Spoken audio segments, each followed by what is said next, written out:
Hey, welcome!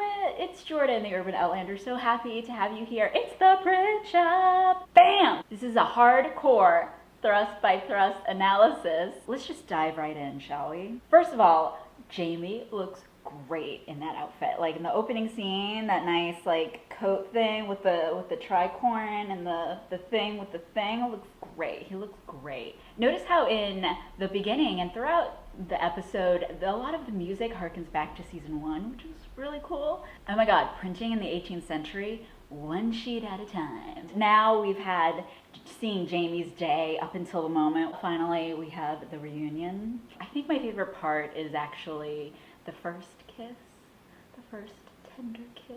Jamie had a few great lines in this episode. I haven't done this in a long time. I really like that part. That was really sweet. Twist! Jamie tells Claire about Willie. For any of the book readers, this was something that was missing in Voyager.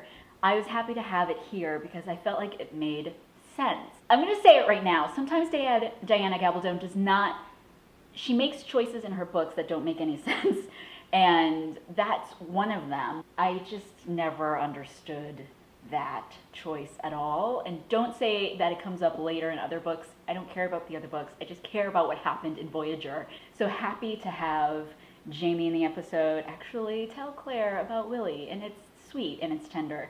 All right, so let's talk about the sexy sex party. Woo! Okay, not a sexy sex party. It was a very nice, tastefully hardcore, okay, not hardcore, it's hard for me to talk about it without making a lot of innuendos. Of course, we have to get in the obligatory Sam Heughan Ass Shot, which is totally fine. I'm not against it, not saying it doesn't need to be in there. For as much as Outlander can be about sex, and it's sort of hyped up to be that, and it has some really great sex scenes, Sam Heughan's ass always has to be the check mark that they do. But I was happy to have it there, happy to see it again. I kind of really like that Claire was like, just do it hard. And that was kind of great too. There's still tenderness, genuine emotion there, but sometimes you just gotta get down and dirty. And Outlander doesn't shy away from that. Bravo. I am all about Caitriona Balfe being a brave soul and just being totally nude from the waist up in these shots. Brave woman. And now we get to hear Claire sounding like she has asthma. So we finally get to the scene, and it was satisfying. How did you feel? Did you have like your cigarette afterward? I tried not to put too much expectation on it. This scene in the book, in the story, is so hyped up. But I think even if you've just been watching the show and haven't been reading any of the books, you want to see Jamie and Claire get back together, and we all want the sexy sex part that was predominantly missing in season 2, and to get back and just sort of have that conjugal moment there as the beginning of what we hope is more sexy sex scenes. So that was pretty sweet. Sam Heughan has gotten bigger, and I don't mean, I'm sure he's got bigger. You can clearly see his musculature has like breadth and scope. It was there in season 1, but good lord, that man works out. Whew, whew.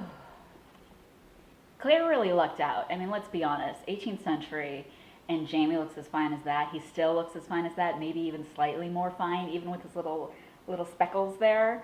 Please, she lucked out. She bagged a good one.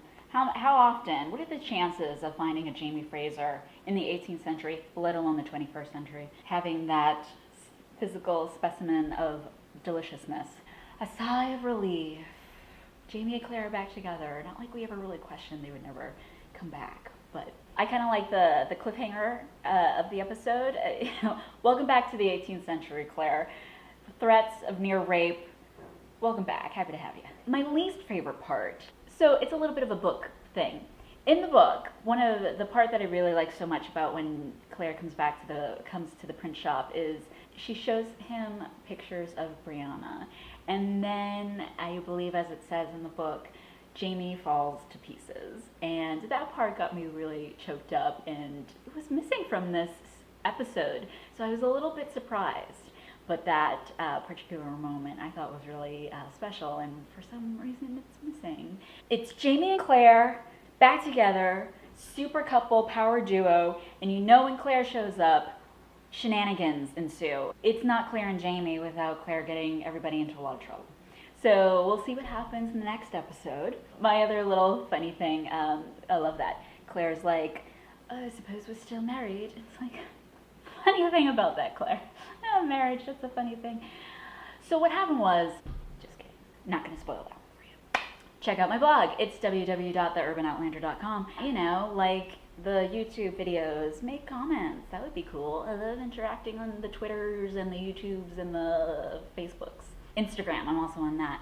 It's Urban Outlander on Instagram, The Urban Outlander on Facebook. On Twitter, it's at Urban Outlander. Come on back. What was your favorite part? What was your least favorite part? Is there a least favorite part?